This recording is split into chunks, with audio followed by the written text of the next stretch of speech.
enkuka tobongota ene enkuka tunza tumanze konga muwogo tujide mu style mpya reloaded speed 5G eno tabangabo staging ka sound imba abayimbi bonna bakomedian bonna ba TikTok bonna abakozi ba CBS bonna ono ulira enkuka masanyu amatongola gaggalawo mwaka agaliko amakoneremu shiringi omutwalo gumu n'ekitundu oyingira kwolwo nafulumenkera buli kimumu ekiri endonga etandika kwa subu paka kwa subu omwaka tuguyingira ffenna fireworks okwo kale mwana mugwayo muleta obwana muntira bwerere siri muyaye bannange obwana buno omwaka sirina gwe mmanyi kimu ssente obuwala okubulwa data mbulwa akalinga enkuka Asatu mulu Desemba, mulu Mengo, Hekutusibwako, Kabasa Fama, Holwo, Habitex Promotions, Nevi Satinga. Bw'otulaga nti weetegese fenga tusimbula Abakamanyi Fest 2023 Abakamanyi ffenna bulijjo tetumanyiganye kati kino ky'ekiseera ekituufu mujje tutabagane mu Bakamanyi Fest ku Lwokusatu nga 13 Desemba ku Front Page Hotel e Namasuba mujje tuwaye tusunsule ensonga n'omulangira David Rumansi atunnyonnyola ensonga emu ku emu mu style yennyini ey'Abakamanyi bw'onyumirwa Premier League y'Ebungereza Bundesliga La Liga Italian Serie A oba Uganda Premier League eyaffe eyawano ku butaka ffe tetufuddeeyo kasita obeera ng'oli w'Abakamanyi tuli bakuyingirira emitwalo 2 VIP ya mitwalo 5 ate emmeezi ey'abantu abataano ya milioni 2. Yes, abalungi abatulaba mbaaniriza nnyo ku CBS FM amanya n'eddoboozi Kamoga Abduswabur nabugerere nga bulijjo enkoko leero tugikutte kyensuti mumiro kyensuti eyizo kupapa oba ogikutte muma okyetegeeza togikkiriza nakukolima era nga buli mutulabangako ku paneno we muti nosimbula muba mulina otutegeera ensonga zetuleese wiikire recap amawulire agasinza okukola ennyo mu wiiki tuba tuwumbawumba wiiki fayina amawulire gaba mangi naye mukyo tunoonyamu amawulire agasinze ennyo amanenenene agasinza okukola amanene ddala agasinza okukola ennyo mu fraternity eya entertainment lifestyle neri ewala tukwatayooko okitegeera tukonayo katono nnyo naye nga twaganyusiga mu lifestyle ne entertainment kwetusinga okubeera ennyo so beebaza nnyo abakumidde ku Kyabasa mugende mu maaso okuwuliza radio yaffe ya CBS FM ey'obujjajja n'emmanduso ate mugende mu maaso okwanaganya emitimbagano gyaffe ejja Kyabasa eri radio mainstream neno ku mitimbagano gye tulinga CBS FM UG Facebook onabo otufuna genda teeka mu CBS FM UG onabo otufuna then oteke mu CBS emanduso y'abavubuka abafo omulembe gwe Ssaabasajja Kabaka gwe yatukwasa then omala ogende ku TikTok CBS FM UG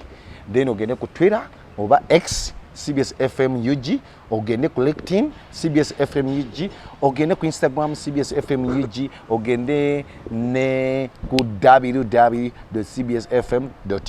eyo ngamba kyeno website eriko ebintu ebyo bisatu okustreaminga live radio zaffe mwonna okuva mu Uganda paka ensi yonna oba otufuna 24/7 radio yaffe bojiva ey'obujjajja n'emmanduso then kubako n'amawulire manyinka nakaseera katubagenda tuli mu Christmas mood kati ebule naku 15 14 kuba luno luwedde naku nga kunzizo mbale okitegeera Christmas etuuse so mbanafa abakristaayo mbagaliza buli wengenda okujja nga luga mbagaliza nnyo Christmas ennungi ate tonywa n'ovuga obulamu tubukwate mpola tusobola okujaguza omwaka nga tuli ffenna mu nkuuka bagoberere nnyo amateeka g'abasawo kubanga amateeka g'abasawo ge gatukuma tuli balamu ate kuli twabiranga mu covid mukumenye SOPs so era abajemera amateeka g'abasawo abasinga mu covid yawo bafunamu obuzibuzibu bafunamu setback mu bulamu bwabwe so bakubiriza obulamu buneeno kya muwendo nnyo muganda wange njagala nnyo tulenga tusanyukira wamu mu lubiri emmengo ku nkuuka tobongote nkuuka y'omulundi guno tobongota simba omuti tubenga tujaguliza ki wamu ffenna nga tuli balamu n'obulamu nabo jajamya accident zifusa accident ennaku zino olusi bukiva kufa abavuzi oba olusi enguudo so tulina kwebereramu naye nga amanya n'eddoboozi ng'egambye munabugerere nga bulijjo Kamoga Abduswabur ne muganda wange nze bampita Jose extra nga ku mitimbagano gyonna osobola okunsanga ku Jose extra UK ebyendongo then extra media yugi bino ebya entertainment. Yeah, man. So mamba kyaliramu wano ku CBS Manduso ne tumenyamenya ensonga. Yeah man, so Jose extra nkwaniriza nnyo ku pano yange gwe nkuyita olusonga mbambulabulamuko noga muganda wange kikire tukukole ne nkwagaza nnyo spirit eyo kola ate nga okola ku lw'omutima gwa Buganda naye nga kizibu okumpita nga siriiwo andi roba woli lero malina okumbuza leero tetukole ng'olaba ebbanga likoze ekidige kubanga abantu abo balaba abantu abo babeera badimandinga kituufu badimandinga kasita obamanyiriza ekintu obeera eno kibawa baba bakubira hit ate ffe engeri gye kiri nti tulya ku content buli lwotata content obeera ogera kufa enjala kituufu kitegedde so abantu baffe mwongere otulaba mwongere osharinga Christmas etuuse musobola otukolako naffe kubanga naffe wano wetulya banaye era abagala okulanga naffe ku CBS Misawa Festival eno ebe ya Christmas Festival ogenda kuba could not 75 njiddamu noti 75 783 enamba yange onkubira nojja nolanga ne ku CBS onawo oyagala emitimbagano ne ku radio eri oba otuukirya nzeke nyigo oyogera naye nenkutuuza mu office y'abakama bange bibanga tukimala so ebintu bingi nnyo Jose ebikoze amawulire mu wiiki eno naye nga headline eriwo yali kivvulu kya King Saha kyekyakola nnyo amawulire ki n'ebyekolo ebyaliko n'ebyagendera mu maaso ekintu kyenjagala okubuuza ku luno King Saha omanyi abayimbi abamu kyenalaba ku kivvulu kya King Saha kiri ekintu kimu walaba abayimbi ba federation baliko bangi n'abayimbi atugamba abauma nabo baali gye bali King Saha alinyo lofit akivanga gye eri omuyimbi nga wonna agwayo olw'ensonga bali bakyalibe ne bali alinyo lofit omuntu gwe nali nsuubira atajja yali alien skin ate olw'ensonga ezimu oba endala ze nategeera ng'omuntu okitegeera embeera eriwo wakati wa Nopu ne alien skin ndowooza ali principal tagendawo nnyo nsonga kyemulobera embeera eriwo embeera eriwo kuba King Saha yagamba bakyali bange bagenda era yakuba n'akalango naga bino si byabufuzi biki tugenda kukuba endonge wa King Saha biki naye yekka gwe nali nsuubira atajja and abakujja era gaali badde mawulire malala alien skin buli kivvulu kyayiseeko nga bamawulire malala ekyo kyo simanyi lwaki simanyi we yakivugamu ekintu kye naye buli wayiseeko gaba mawulire malala so King Saha yakoze nnyo amawulire yakuŋŋanyiza abayimbi nga wogamba yabakuŋŋanyiza ate era bonna ne bayimba naye ekyabadde ennyo era ku sheeyo eyabadde era nga piiki yabadde principal n'ebigambo bya Zambali Blasio Mukasa Mukasa yakola amawulire so Uganda Blasio Mukasa lajja konyosofu yagamba ekijja kijje atajja atuuka ewaka ono ye pulezidenti wange era ebigambo bya Blasio Mukasa ate ngenda atuuka ewaka mukama wange abbe mukibi n'amukola bwala salute sir so okugamba nti ono ye pulezidenti waye n'otatuukaga tutuuka yali agezaako tegeeza kimbu ate nja tutuuka ewaka simanyi nagabuuza ye lubalewo mulamu asamirira yali asobola obutatuuka waka kyalinga kyali ategeeza naye nga mukulikire mwenamwena bawagira King Saha naye nze ndowooza King Saha yakola ekifo kitono anti yakola kitono nayogerako neani ne eyamutegeka omutesitesi yaŋŋamba omanyi obudde ennaku zino tebuli favorite nnyo nnyo obudde butya bwakidde enkuba etonya because nemuze waki otadde ku Africana wakisi cricket ofuna ngamba enkuba bwetonya ku Africana wali wa peva wakala mangu ate cricket ovo nyinge jiguli omuddo waba wanyi amazzi gasigalamu muli naye ebyo bisigala abawagizi kasita bajja sebo abantu bamanyi bamu ebyo oba etonye oba gwase musajja wange King Saha kimulye King Saha n'abakuba endongo Kamiyo n'abakuba endongo baship it was massive ebintu byali tusoke tugende njagalwa ompemu preamble principal ngajja ye muyimbi kyali ku stage ya principal bimanyi ani ali ku stage by the way vibe yali etukuta nnyo yali ku stage but obimanyi kasita principal atuuka weevuka stage bweti nga kamera zikyuka zonna zakyuka so ne zikyuka ne tumulaba ng'atuula n'ayogerako King Saha yali ku stage kuba yali ayimba oluyimba yongeza amaanyi nasooka asirisa namu mukitegeera namala yongeza amaanyi ngalo ne zikwajja naye nga njagala nnyo principal ng'ekintu kyakola nagamba ndeseewo bye mbadde ngenda okukola e UK zijje ateninge ekivulu kya kubanga endongo waka endongo ye yazaala buli alinga mama wa Bobi Wine mama wa Kyagulanyi endongo kitegedde so yebaleze taso agirekerera naddala te ku bantu kati nga King Saha bankugamba enti eri Bobi bali bati tight wali abetaaga obuposti waliwo abetaaga ebiki naye waliwo abetaaga okubaawo physical appearance King Saha wakubaawo kati ekibuuzo kibuuza ng'omu gyeri munnoowo yasooka okulekawo byakola najja akubeererewo simanyi ekyo n'emisaaki yakibuuza n'agamba olina mukwano gwoyo akugamba tokidu n'atakidu gyeri mukwano gwoyo asooka okulekawo n'agamba tugende wano ku lwajjoze simanyi oba gyali abayimbi bangi principal oba honorable Kyagulanyi Sentamu oba Bob Wine bakola just endorsement post natabaawo kati ekyo kiragamba kandeke byenkola kati ekyo kiraba era kiva ne mu neeyisa yaani ey'omuntu yennyini kati nga nenkolaganayo n'oyo omuntu nsa talina muyimbi gw'alinako kintu kiri awo era gwakiinako omulaba nga yeyasooka omanyi mu nsi muno yadde obeera ogunjula omwana kati nkubuuza ekibuuzo like ng'omwana we afuka ku buliri n'atayanika bikunta omuzadde najja kati oba omwana nga tuli wano tukirinze biki abazadde babiri banjawulo omu najja n'akona ku mwana namuga asooka ojje namugamba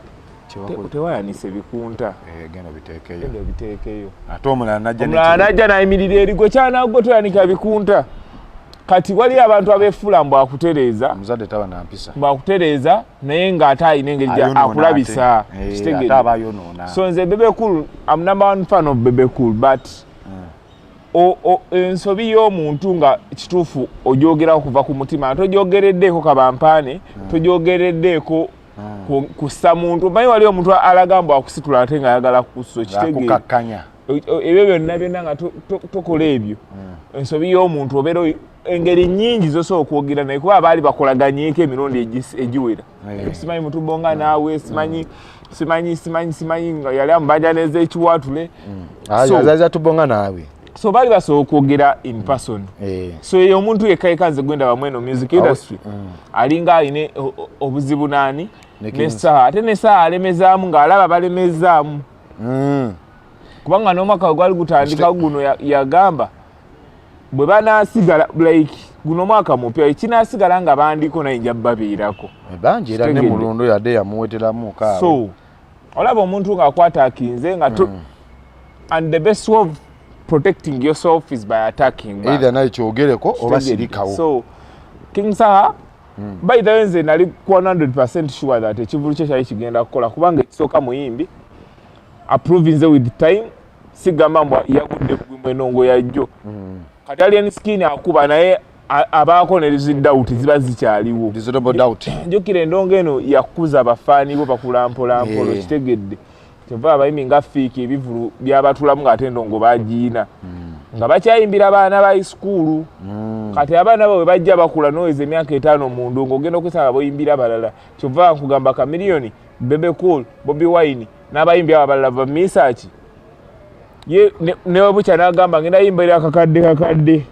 agenda kufuna abantu kwaje bali abakadde be abalina ezo ssente ne bate n'abavubuka bano atalina baalina ne wabanga ne hit tagiina they have proven tebakyayimbira lwa hit okitegedde they have proven with time akera bukezi n'agamba kati sindi kankube simanyi ludda wanaagikuba mwene muwoza simanyi tabaddewo na hit simanyi naye ng'abantu be bazza abantu abo gye bali status ye ng'omuntu ebikolwa bye bazze bakuza n'endongo ye takyakuba lwa hit takyabanja hit abantu abo so King Saha nali nkimanyi 100% nti mukweyisa simbu yeyisa bubi bayimbi banne enkolagana nnungi okuyimba ayimba bulungi ate abaddewo music namu ina mungi kubana mwagala performance yatandikira eri wansi King Saha by the mwegendereza nnyo nga performances akuleeta nenge jazimba performance agenda okutuusaano ku biseera ebyo nga gamazimu otuuseewo alina olugero mu music we general ku show ya Saha it was a sing along show omayinti audience yonna ng'eyimba anti alina ennyimba kyangambye ekyo ezi audience ate nga si abakakambo tuyimbe ekyo wakakiraba so naye ka King Saha tukukulisayo nnyo kulikayo tata kirala wage tugenda n'omutegesi yasinike promotion webale era awo wenyini wagenda kuzawulidya Jasmine mwaka gujja awo nyini yasinike promotion ne balidi yabo babaddewo ebbanga nga tebakola zisho so agenda muzaawo wenyini yasinike yagenda kikwatamu so principal yajja nalabye esho nga abantu bayimba nga abantu banyumirwa naye she nalabye nga VIP atakola rehearsal ne King Saha ate nagenda ku live yalabise bubi yabaddeyo era abantu bazzeemu biri ebya Shiba ne Spice today won Spice ya performance bulungi ku live Shiba ku live she performed poor like Spice kayimbi kalungi chokola tano bafiki bajja ne bakuba CD zaabwe kweso tebakola rehearsal ki na muyayi naye oba live to so era Kamilo ni yakola rehearsal ekirala ne Bafana yavaawo nagenda ku drums Bafana is very much talented by the way nakubira Saha drum kati otugamba ba musician Bafana kintu kyagamba music kiva yagaye naddayo ne mu obudde okuyuga music code kijentambuliramu kikindamanga asante bakitegeera nine ebya hit buli omwaji kuba omwana averi nayimba ekikopo soani nakuba hit nga twabuziza bayimbi bameka betuso tuzawo nakuba drum omulai was sakata by then the sigwe gusoso mulaba and I wasn't surprised just that mu covid mu bino ebya bibakubanga ebye NBSL just that ja kitwale nnyo masses performance abantu bazaagala nnyo na like twagwano tetulina nnyo mentality y'abazungu but bo kitwala wagulu ne bakimanya nti gwe bojjo ogenda kukuba kunnanga oyimba akayimbako mama onkubye akavulu then ogende ku drums walinga zitabuse kati muleka agende ozikubemu ko that is a show omuyimbi ya performing and wagawa omwana ya performance kibaita omuyimbi yatu was extraordinary okukola ekintu kiri exception ekikwawula ku bayimbi ki ekigenda no full show yenjawulo so kati ekyo Bafana kye yakola kimala mumazo gamba nti ngenda teeka show naye buli kimu nganza akikola Aziza Bafana large upon yourself yazikube ngoma na tititi na kubaddwa mnengamba kakiripo nkyakaina ne musimu analinja katemanka posting Bafana by the way mu performance yankwatako nengamba abayimbi ono bazene bayimba boye kibaita extraordinary naye show ya Saha yanyuma nnyo by the way anti ekyanjagaze kirako show esana okuba show y'omwaka kubanga show y'omwaka guli yali yawinnwaji omwaka guli waliyo festival yanyumira nnyo nze winnwaji engeri ya pullingamu abantu abangi ate muyimbi kati ate show y'omwaka guno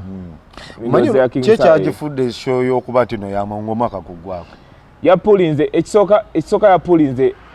kyekyagifude like kyagikozeseza nga guggwako sitegedde anti gwomwaka guno olwedde guwedde kyekyali show ndala okugyawo nga tulinze enkuuka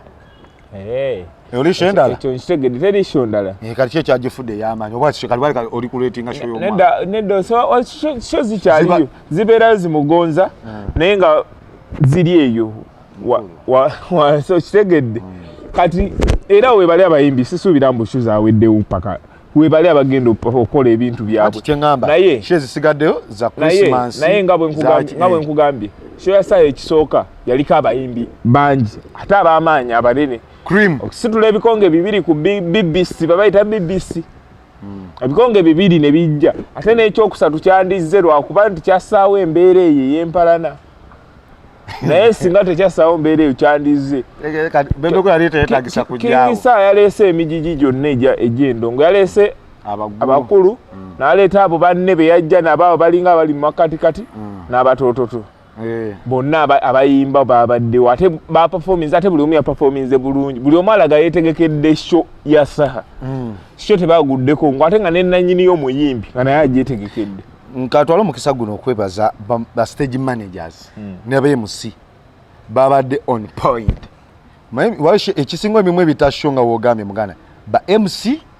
balukese ne balozo bomukolo gwa nisa stage management yabadde bweti naye abaana bawano ku masengere balungi nnyo kandi wenzi jawo era abaana bo bassa ku show you nebaza nnyo omukulu Zambali Brasi Omukasa mukama wange Abe Mukibi kwebaza nnyo Happy Powers omanya abaana bali emirundi egisinga tebabeera soba bwe buzibu ati batabukira ku show z'abantu nze nkubuulira tebabeera soba abaana bali tebaba soba ku show z'abantu ne batabukirako naye kati wano ku masengere osanga abantu abali soba era bw'oleeta abaana b'emusinga baawano ishebeera bwete ate simanyi na saabu ya kirowoozezaako simanyi kale bwe kyaze kyasa twebaze ne manager ayategese ekivvulu manager Samukasa tukwebaza ne promoter ya Sinike okulowooza ku bantu b'amasengere bale mubawe emirimu bakama bange bakole because show mwagirabye stage management yeyo omuyimbi kinayagadde ku shenala show ya Saha kimu wagenza okulaba nga Saha omuyimbi gwakola ne rehearsal olaba bondi eyo weri tekiringa nga kikake kyabadde nga freestyle ainenge gyamuyingizamu naga mubaweemuko ngeyagambye fefe taliiwo kalokasita yayimbye party ya fugo ne piti so bintu bingi nnyo ebyansanyusiza ku share sedasi yakyagenda tunia kyankoledde mawuli weekend mu entertainment show ageno na kalokasita ngeje ya fusinze mu gundi ya piti anti kati kalokasita bayine ngeje bakwatagana ennyo ne fefe kashaka ebintu bikwatagana kyaka bikwatagana nnyo buli kyabwe kati kyaka kikwatagana nnyo so sewunya abagikubye babo babeere kyaka bazikuba yagitudde mu piti n'agikuba bulungi ne mwagana ko King Saha kyanga kya freestyling n'amala n'amutaka kabaweemuko chekecha niyenze oba ochekecha kanzire mabbali wali eri mpowe kasita akozeemu ko simanyi lwaki abakazi bazaala batera okugejjamu naye ayonsa ate akola mukazi ate mukozi kasita buli wiiki aba ne show ndaba ayongedde okoggamu show akola nnyo ate ayonsa osinziira bangi bakola naye kuba nalabye ebintu binyo Saha bwe yakola n'okola omubiri gwaffe gulinze mbadde nkyago gwe yajja nagwo mbadde nkyago abadde singo nabaako abadde singo webategeeza abantu nti okubelema nga alinga nkoko alinga kikoko kizungu aliye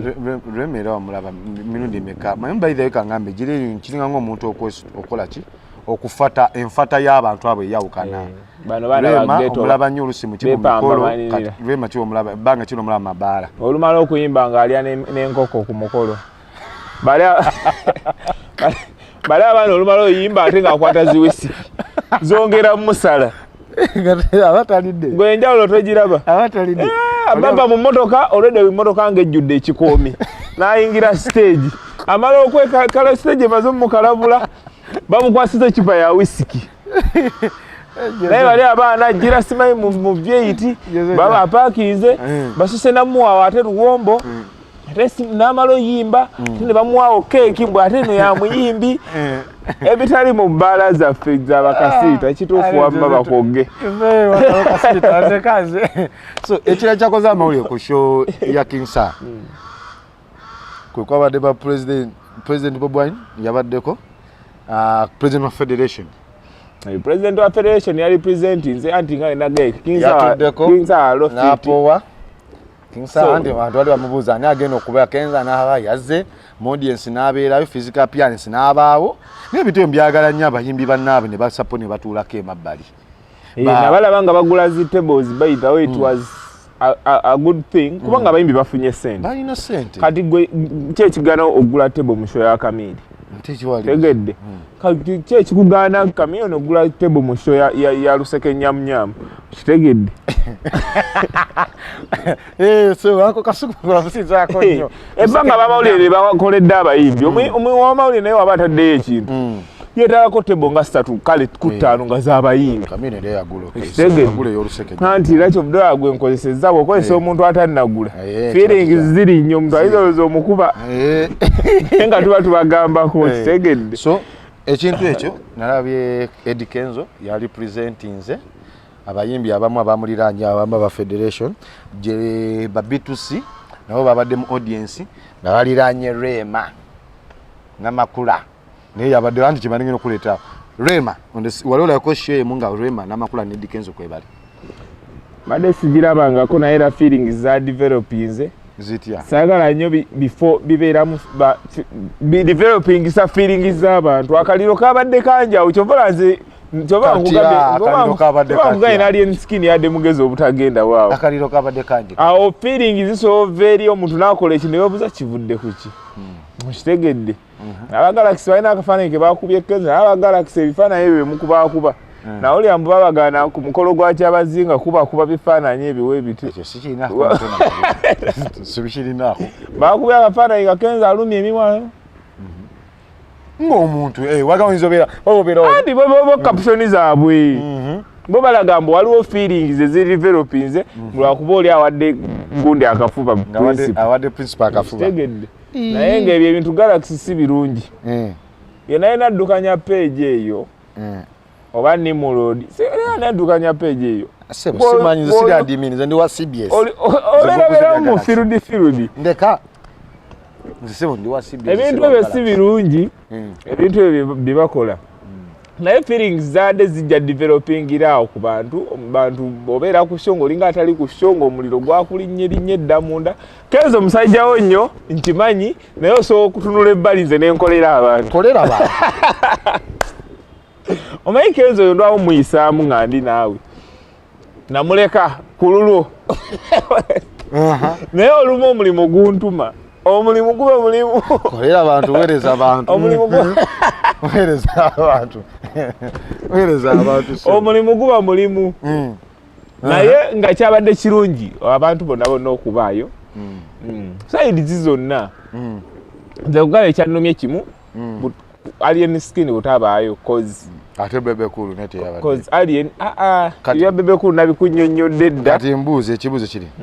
alien ne bebekulu ade beetagisa ku kivu kya Kisaha alien yadde yeetagisa lwaki kubanga ekisokera ddala yaliko ate bebekulu ade teyeetagisa lwaki kubanga balina embiranyi anti wali kyo kyenjaga okulaga gyeri omuntu bagamba balina embiranyi nakusurprising nga najja ogenda mugaana anti yo surprise ogiraba yeetaaga mugyogeddeko ng'emabega gudu buladi ebaddewo lwaki nkyo okwera bwentyo King Saha ne bebekulu balina kubeera ku kivvulu nga kyampalana ng'oba batoyo akamyo ne bebekulu King Saha nagera nasapootinga lwaki nkikuleetera bwentyo wekirina okujjira lwaki kuleeta bwentyo waliwo ebintu bimu ebyapeninga munaye mu nsi muneeno oluusi ffe obutamanya ngaetugambye oluusi ngosi babiteeketeeke naye Mukama Katonda tekijja nga takimanyi one ojuka show ya Dikenzo 10 years of Dikenzo ku Serena bebekulu najja bebekulu n'abeerawo ne Bobi Wine n'abeerawo karate bwekitiibwa Katikkiro Mayiga najja n'abagatta naye nga kimwali twali tukisuubira naye nga yabagatta oba just yabasisinkanya okugatta abantu nobasisinkanya kyanjawulo anti mwekyo Jose mbadde newalana naawe empalana yaggwawo anti nkugamba mbadde newalana naawe example owekitiibwa najja nina bempalana bensanga betwesanga ekitiibwa nakusinga nakubuuza lwaki Jose owalana nani Abudu ate muli baana bannambi netogwa mu kifuba n'ekifaananyi kyenjagala kyoba osiize eri audience because audience eno naba abayimbi abanje balina oluusi egenda kukakkanamuuko anti ako pretense kabaawo lwa mukulu oyo aliwo naye anti ngambye nagamba ku Sindi neshiba like federation ne gundi mu audience ng'eyo mubaamu era baba bakakkanya mu mutima abyekuba mukiriza gaana osigazamu abali nyuto nga banyumira eno n'eno naye bwe tunitwala egundi because mbamu abakosebwa jeri abawagizi abeekuba obwekubi ye nga tolina kyomunyumiza anti abawagizi balina kubeera sensitized nti bino ebintu biggwawo it's like politics there is no permanent enemy busobola okukyanga saafulumiza oluyimba kolabo ne bebekulu balabikako butobonga naawe gwe yasaawo empalana eno eyaddala eno simanyi kisajja simanyi biki oba bakuleseewa so olutalo lutambule nga bwe balutambula obalaba babiri ddamu ebigere emabega obalaba baawukanye wagira omuntu wo kubanga mpalanirako kyekintu ekyasinza obubi ennyo mwene ensi naddala nga koozi y'empalana eyo tomanyi weekola ki weesibuka kitegedde bo basootula ne baddingana naye gwe abayayogera ebingi abayakola ki kyovola nze siina ttiimu mbu ttiimu biki omuntu gwe naagirako ennyinnyo ku mutima ye Bebeku and I wasn't era that much mbu ttiimu kitegedde abeera nga Kimeka yagana nawalana nga Bebeku nga simanyi ensonga kimuwa abantu bangi balina bandi wagoni kati ne saa zino waliwo abawalana Kimenke nga omubuuza ekikwalanya Kimenke Hirale ekikwalanya Kimenke owooza simanyi Christmas tejja muleka waggulu omusajja bamuwa omwezi gumu ali myezi 10 kati ali mu mwaka kati omwaka guno ate lwaki omuga Kristo omuntu asinza bookings kumpi asinza bookings ku nnaku enkulu ezo zoyogera kate bugambwa agenda gwa simanyi Christmas wenaggwera so sometimes just feelings amaye wali abawagizi bano nga talina nsonga lwaki awagira be bakyasinza obubi mu industry eno nga talina nsonga lwaki awagira omuntu tawagira mbula kuba music w'oyo mulungi oba lifestyle ye ennyumira oba ki nga just ye alina bye yasanga bawagira n'atandika owagira nga just ye bandi wagoni akuba kawerekera kati abatumenya nnyo nga just ye bandi wagoni nupu kyegamba bobi kyagamba nga yetalowooza taddamu mabega kulowooza ti kituufu Museveni tumuwalana naye kino takikoze kino akikoze kituufu abaana babawamba kituufu nti kituufu baba babanja batuufu like enguudo akozeeko ezimu zimulemere tuseeyo emitwe mu bintu ebyo so nze mu bulamu sina tikyali kintu kinsurprisinga era singa Bebeku yagenze it wouldn't be a surprise to me may expect everything. It will be a shocking news to other people to other people, not to me. To those people abatamanyanga dynamics z'abintu biki biki and in business oba in kyovola abasajja abakozi ba ssente leero abamukwano gwenja n'akukyawa kituufu kye ate ne wayitawo omwezi ne bakwata okitegeddira akasimu gy'ozooliwa nti omuntu bw'akola ekintu ekibi nti Kenya alemedde kuwaakawo nga wamusasudde gwe kiri gy'oli omulaga nti kyewakoze kibi ng'omuboyikootinga but ate walireeta business oba ng'olina business n'olaba nga yajja okukola to hesitate nga mwita as long as ebbanga ekibonezo kiwamuwa nti yeekubye mu mutima anti jeri omuntu nga tasobola kwekuba mutima ye nga yeetwalira waggulu ageewulira amaanyi amemange nti King Saha yagamba nja kuba ate nange yempalana gye njagalira ddala nze era wema nkuba omuntu wange mukuba oba tomwagala nkuba ekyuma paka wempulira nga buli mpulunguzi ekoze eki buli wookalubyamu nga nnyongera okukuba buli wookalubyamu nga nnyongera okukuba musajjawo eyabalemesa ekintu naye mpulira naye kati akyala bukya ajjanga muki okukyala atakyala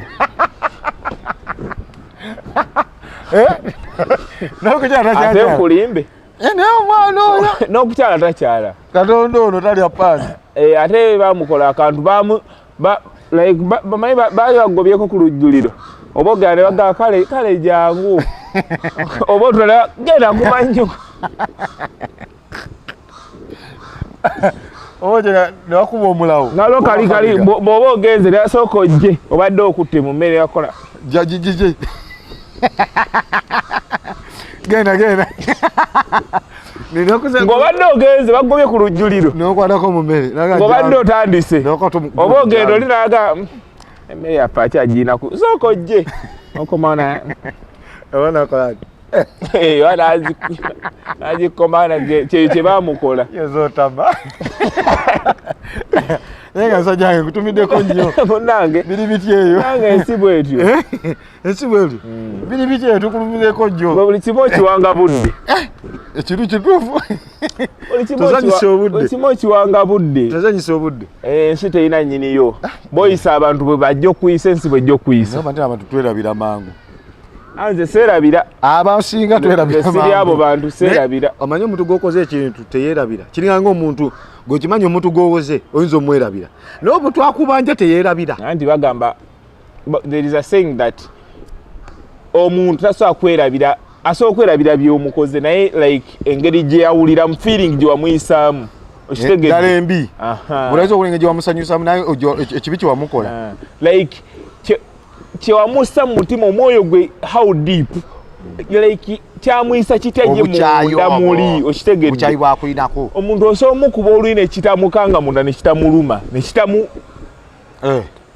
naye olina akuvuma vumi kivumo mu bantu n'ogamba anvumidde ki ng'eyakubye oli wategedde ensobi eyo gy'wadde okoze kitegedde nakugamba gwetereza oli akuvumye ne kikuluma nnyo kubanga tolina kyomukoze talina nsonga wakyakwataakinga okitegedde ate tolina woofuniramu kabampaane so omuntu bwe yakuwuliza mu mutima ekyo ekintu kibi nnyo tekiva ku muntu n'ogenda ogamba mukama katonda owanika emikono kiseera nze munnaye baŋŋamba nnyo baithaye Bernard fixa ŋŋamba nnyo mbwa ntya olulimi lwo simanyi nange ajeri omuntu ngaogambye ngaomuntu yekkiririzaamu ate ngaomuntu nze nalina ekyemu yagoba kyali wange nga tulina musiniyafu n'agoba kyali wange naŋŋamba owawulidde kye nakoze mukwano gwo gwoddako ne mutunuulira nze bwe nagenda ne ŋŋamba abayizi lwendi banva kuno oyo lwajja okuva kuno okangatiisa nabagamba lwendi banva kuno oba ngobi oba ki lwajja okuva kuno nekyogerera mu senior 4 senior 5 yangoba emirundi ng'ena senior 6 yangoba emirundi nga 6 naye nga buli wangoba nzira olunaku lwe nali nkola pepa yange esembayo ya fine art nga njitudde esemberayo ddala bweti nva nawaka jukira ati alwawo nga mwadda nayo dde waka njitudde bwenti form 6 nga naye emmotoka eri ku mulyango egwewuwetikka bintu nga kiki nga lwe lusembeyo yokuba ekyemuwaawo nga kizibu ki tewali kizibu bamukyusa nga bamukyusizza bemanyi waliwo ekyo not in bad faith simbu namulopa simbu namuloga simbu ki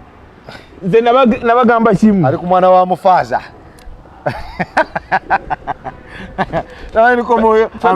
katonda gatwesiga mulamu ebo basa abantu omulaba muntu wa lofiti olumbagana waki kituufu nyo so Jose era akuvuma nga tewali amunenya akuba n'akulemerako nga tewali amunenya tewali agera mumugambako kabe kaminta agera mumugambako kabaani kubanga guwa mulumba ate okay omanyi tusitibane oba onabona tuli wano ku CBS FM abakyaliko nga mukyatulaba yonna gye musinzidde tubeebaza nnyo ne mbakubiza mujje mulange ne CBS tuli mu Christmas season wa Christmas festival season eddogo ly'abenkuka likola manyi bali bageeko nti ojja zunga enkuka eddogo ly'abenkuka likola naye tewali ddogo mukama lwaki ogamba ddogo mukama gwe nga togambye eddogo sebo mukama ekintu ekirimu mukama ate awaddako Ssaabasajja Kabaka muzunza omwana naye mumuleka akole ate tulina mwana gwe tuzunza yezunza yekka ate teri amuzunza walaoddeko mutu muzunza omanye enkuka bulugako ebintu byammwe tubimanyi ebintu byammwe n'abategesi bammwe bali bategesi naye enkuka si ya mutegesi ya Kyabasa era osobola omutegesi mulala naye Jose neweepigira noganze nina sente zange bwezi naye ku Facebook omutegesi wammwe agamba ne BBS ajja gigoba bwetegendere enkuka si ya BBS Kyabasa okitegeera Kyabasa era mbakubira mwena 31st mubeere mu nkuka emengo tobongota era saga mubongota Jose wenyini ku kivulu kya King Saha njagalo ompe performance y'abantu ababiri abakazi sazi neeno abali mu field abogerwako today ate naffe tulina obbogerako performance ya Jasmine Kalo Nantongo Kalo Nantongo alina hit naye tanakula musically tanakula ng'omuyimbi okitegedde kyekye nagamba oli song of the year ne artist of the year bisobola okuba ebyenjawulo ndi wano ku King Saha kati si baba byasobola okukola ku stage byonna Kalo tasobola bikola ndi Jasmine manya ulira ate wenga ekikulu abakazi bangi Jasmine byasobola okukola ku stage kala ale kusiba Kalo ate mbadde muwanise nnyo kale bonna engeri gye bali abakazi ate bonna ba mibiri akuba ogwa Kikalo guno mutoototo omukko ogwa Jasmine gwaka Jasmine nzijukira wano nga batwalaganya ni yamukuba ebulake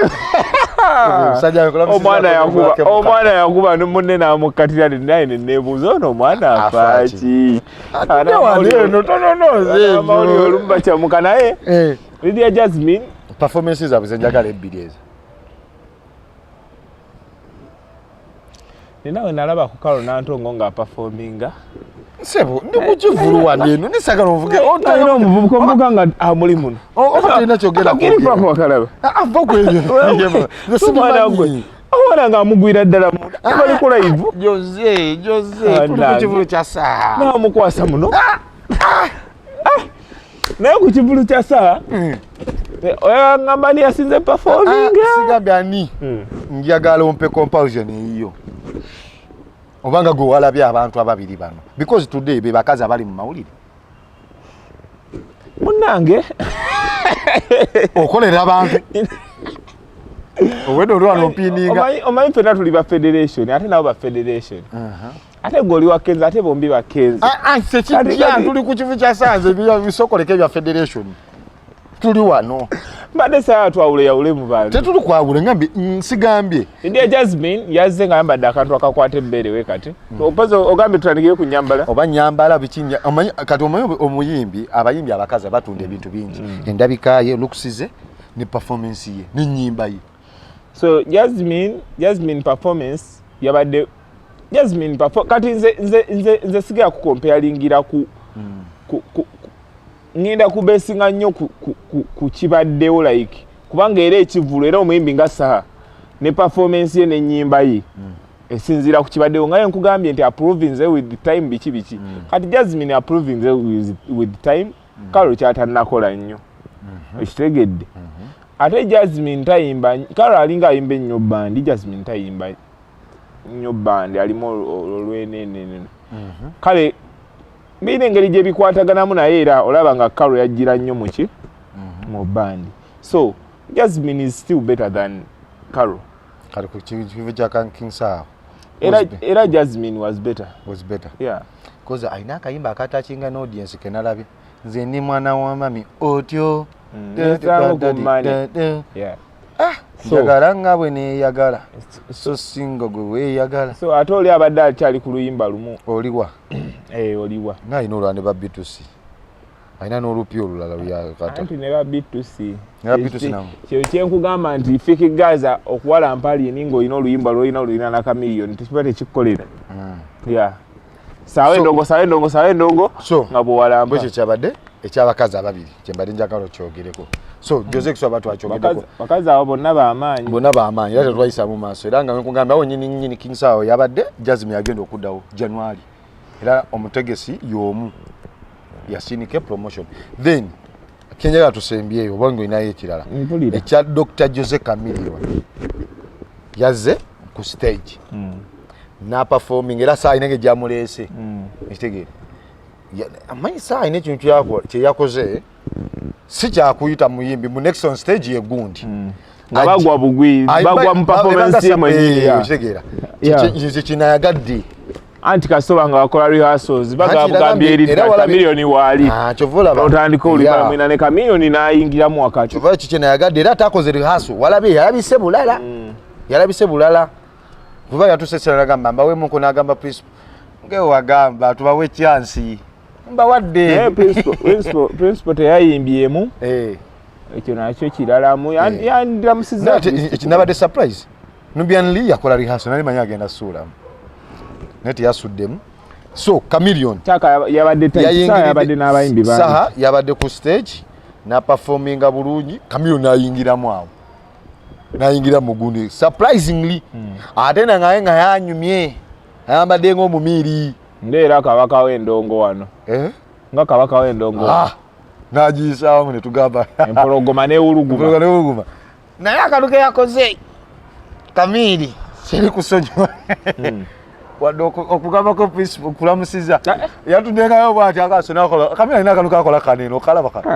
Kamili alina kye yayogedde kiki kati njagala kati gwe how did you see Kamili alina kye yayogedde but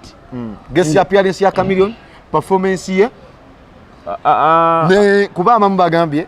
Kamyoni kyadda kyasinkanyani Bobi Wine ate namuyimbiramu so kiri bwe kiti nga bakabaka ng'empologoma kabaka ali omu nga kale ng'abafuzi b'omubuwanga ba kingdoms kwayinza n'okuba era kingdom eri emu I just want you to get njawofune bufuni kyengezaako tegeeza ng'abakulembeze oba b'amawanga ng'abakulu mu kintu abantu abo balina ekyo ekyokulwanira ekyamaanyi ate naddala musicale kikyaliwo nti buli omu agamba yasinga Bobi Wine takkiriza nti Kamyoni yali amusinze ku ndongo Kamyoni takkiriza nti Bobi yali amusinze ku ndongo n'ate abamu bakyogera lunyweno gye tuli mu audience naye nga bo balina ego zaabwe musicale Kamyoni alaka yabasingako bonna ekyo kyo tukikkirize yabasingako omanyi endongo yawamu endongo si ya awards si ya kuyimba buyimbi mboyina hiti si ya bivulu but Kamyoni overall wobigatta byonna abantu engeri gye bamuhyping abantu engeri gye bakola ki ne bano babaagala naye wobigatta byonna ebivulu bye yakolanga neeyisa gye yeeyisangamu nga tebamukyawa abantu so Kamyoni musically and kati ate Bobi najja n'akola ki oba tekise bayita okwabya nayabye nnyo ate ku saidi endala ate ekwate nnyo ku bantu kuki ku mutima bazita nerves ku kasomyo kati embeera yabaddewo awo yabadde Kamyoni tayinza kuvaawo nga talina kyakonye ku yadde nga yakyewaze nnyo kozi yagadde okulaga nti azze kuyimbira Saha ate abagizi ba Saha bagita batya Lion Island mulamba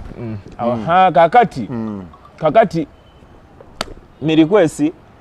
yabadde ayimba n'agamba bangambye principal waali endulu nevuga n'agamba yebale kukola ki kujja naye oyo ba Uganda bwe yasalawo tujja genda n'oyo that was his statement Kamyoni yagambye nagirabyeko ku TikTok nenjiwulira bulungi Kamyoni yagambye ate naye engeri gye yakyogeddemu ya speed not like hyping someone like onoosirise endongo n'omugamba webale kujja biki yagambye mpuliddeko nti principal akola ki waali nti yebale kujja oba Uganda bwe yasalawo tujja kugenda n'ekyo n'ayita ebyuma nebivuga okitegedde not giving him that much time but okwejjako kiri nti mwogeddeko like tebajja gamba kubanga n'ekyo kyebamwogeddeko abasinga tebaki notisinze okitegedde so kati yadda ekijjako bwejja nti bwemunaga nti teyamwogeddeko ye bantu balalu okitegedde so nze siina nnyo comment ku ekyo nakinenya igozi zaabwe nga bwe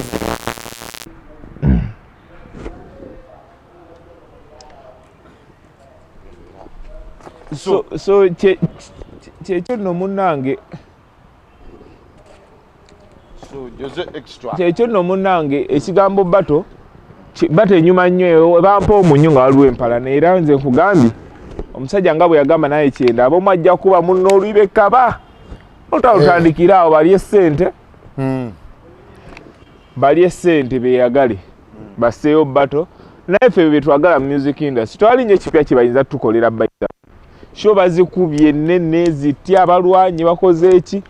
ate nali njagala kibeere kipya wabeewoko peaceful battle nga ndongo anti era peaceful battle yenejja yakamiri bagirangirira nali wa MC Kat bajjanga mwaka gujja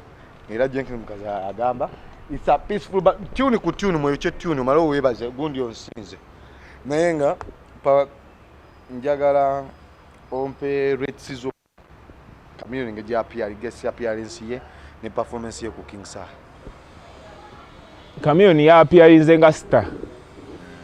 yakomezaawo bwa star bwe enaku zino Kamyoni alina engeri gye yali yeevaako ajja kushonga bwazze takyafaayo like alina we yatuuka nga alaga takyalina nnyo kyagoba mu nsi oba mu music industry like oba nation agwawo bugwi ne yeekolera bya okitegedde nga art takyamussaamu nnyo but namulabyeko nga zizza art ataddeko akakofiira ke biki ne mu bulango bwe yakoledde tondeko ekiwatule ne ke yakolera Saha like drop like nga ndaba ati amuzizza okitegeera so ekyo kintu nkyagala nnyo saagala bazikize muliro ffe betuliko betugoberera so saagala bazikize muliro mu ati olwo waawe nyini amaze n'akwasa mu nzo manizo n'akoma ngamba n'ayimbamu akayimba kafiki gaza this girl ayagala no omwana alina bye yayimba yagattalayinize sizitegeera fiki gaza mukube endongo sidomani namulaye ng'alina fiki gaza sidomani sebo yeyagala naye fiki gaza yakola ku sidomani emikolo ate olwokutaano ate yasula ewaka wa fiki gaza n'amutambuzako ekkololo yange najja nanyumiza olugero lw'ekkololo nagamba gaza w'amaanyi era kali lulimi lwageo kimu gaza ala yali alwogera tamutambuzanga mukko yamukola ensobi gaza akola ensobi yamwokya ekizike omwana yatulangidde ku wiikendi naye nga byebigatta wana sidomani nkwagalako ekintu kimu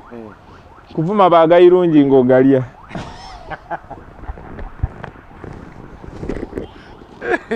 abakaluma banange temwerabira Imran Transporters bakutambuza mu kibuga wonna ogenda Jinjo ogenda Masaka bakubire bukubizi ku simu bakubire ku simu tuli munaku nkulu abagenda bagenda mu byalo biki bikyate emmotoka zonna zirina oba oli corporate oba abasama abakomawo Imran Transporters yasooka okujja ku kisaawe okitegedde n'akutuusa bulungi mu kifo olaga ebintu bino oba obeeradde mu mmotoka olina w'otandikira kubanga kampani so omusajja wa mazima wa ddala mumukubire ku namba eyo wansi Biibino offices so Imran Transporters mu bachecking ko then la chicken tulina ensobi gye twali tukola mu Bulango la chicken ali wano ali Mengo then Mengo katale la chicken ali Mengo katale ne Gayaza so ataina aina restaurant endala bagita la Spenders so yo eri yangambye Kasangati ne Wakiso so otamusanga mukamange kirunga kigaziisa otamusanga kula chicken ogija musanga kula Spenders naye byonna tukola byeyimu pizza weeri emmere yonna nebeerawo snacks la Spenders katunda local food international food la Spenders Kasangati ne Wakiso then la chicken wano Mengo nze manyi ya Mengo kuba yenkolako naye nabagamba ya Mengo wenkolera buli kimu kolako me manager akulamusizaako nnyo ne kati Christmas festival eno inawo kikuba kwa lwakutaano yabamanyiza pizza bonanza abantu abaga pizza emu bakuwayo endala ey'okubiri nange ennaku zino takyankolako bulungi naye gwe waffe naye manager tahesitati nga muwadde nze kyemwagalako kyovula mufiirako nze ntudde buli mulaba so kyekyo n'ekirala extra media twatandikidde ddala okukubira ddala ebima byatuukidde ddala okuva e Bulaaya kamera zonna weeziri olina mukolo kwanjula mbaga birthday party kuba bifaananyi videography simanyi yaga screen ku mukolo teri mukolo gutulemerera tukubire ku simu zaffe kali kyembuuza mikolo mwakategorizinga ate ogw'okufiirwa gyonna gwe kasoba ng'oyagala kifaananyi n'ogw'okufiirwa videographer oba photographer pate natawula ate funeral pate kasoba ne ssente zaffe ng'otugaye twagala okavalinge amazika ga taata waffe oba live streaming siina buzibu bonna okitegedde Jose olina kakewerabidde siina keneerabidde wabula mwongere okulaba omukutu gwaffe guno mwongere osharinga waka waffe nabalaye muzembeezaamuko kasuku kulikayo e Bulaaya esinza kwerabira bantu nga mmwe betuli mu layini yemu bwe mutuuka kwa achievement wezito ne mulaga n'ensi nti mubadde yabadde Bulaaya nagenda kusawo kya Stafford yabaddeko ku kusawo kya Arsenal Fly Emirates n'agendako e Manchester n'alaba n'omupiira gwa Manchester ne Chelsea Manchester ngekuba Chelsea then nagendako ne ku Wembley Stadium naloka kuba oluseke mbu n'abaana abato yabasanze nga nazibasaba sibimanyi eyo waluseke nyamwenyamwe ate aneegaana ntakuba nseke naye abaana b'amawulire mubayigiriza okuba oluseke luli ate lususi tena omwana akwata n'omukono nawe kunkumula ati ekyo omugezi Katoloma yatugamba omuntu gwokulusita onyumya naye ebigambo bingi kati alina kasitole ke yakola tonyumya bigambo bingi n'omugagga kimubiri omugagga yamunyumiza emboozi n'amunyumiza emboozi wanuko mulamuga nkolako namuga ate wali sente nafuluma nakuba olugi nalukubirawo bepa namugamba ate owaye kiki kali kazise teyamulagamba anyiza olafuluma naggalawo olugi nabusungu nalukuba bepa era yabeerayo gyali ne bamuweereza waye wegamba yawulira bubi mbozi yange nana gyenkunyumiriza naye nga Christmas etuuse bannaye naffe mutuwe ku birabo bapita ne banyumiza emboozi tebana mboozi baba beboye bamukubira oliwa so kati omugaga oba onyumya naye nga ekikulesi kya luseke tonyumya nnyo mboozi era towambuya nanaye ne kasuku ng'agamba ekibawula ne sendi ye walaba omugagga bizinensi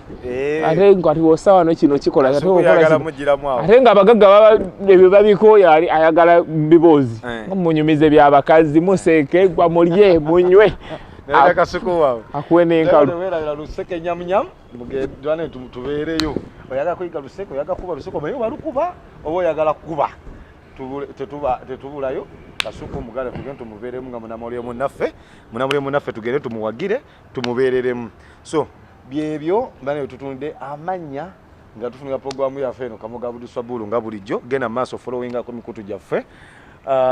jonna kasota aba CBS FM UG YouTube channel kayina CBS FM UG official channel, Facebook, Instagram, X obaje mwita Twitter,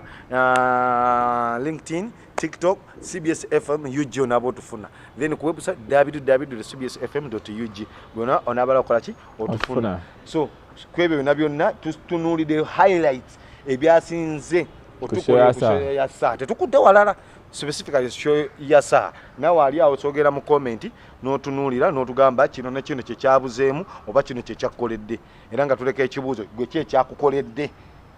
ku show ya King Saha akume atakumira mpeera ayisa abasajja kabaka awangaale saa bagamba mukweka emize gyammwe. When I come to you, don't reject. This one ka nesibese kwagala enkuka y'omwaka egitegese. So take a chance, I take you to Mengo nkuka tobongota. Kuba mwesiga abitekisi ategese kuluno gumu kitundu. Kanfube nkole sente nfune kutwale mu nkuka. Asatu mulumu December olwobena gulewo mwaka. Yo, Biswanka is my name. Asatu mulimu December enkuka tobongota fena tubeyo kuluno gumu kitundu awangale aibene. Abakamanyi Fest 2023 slated for Wednesday 13th December at Front Page Hotel Namasuba. This is a one surprise filled event you can't afford to miss. Abakamanyi Fest is more than a social event. It's a journey of unexpected delight. Prepare to be amazed as David Lumansi surprises you with talent. Abakamanyi Fest 2023 is presented by Stream Live Avenue. Stream Live Avenue, 120% production.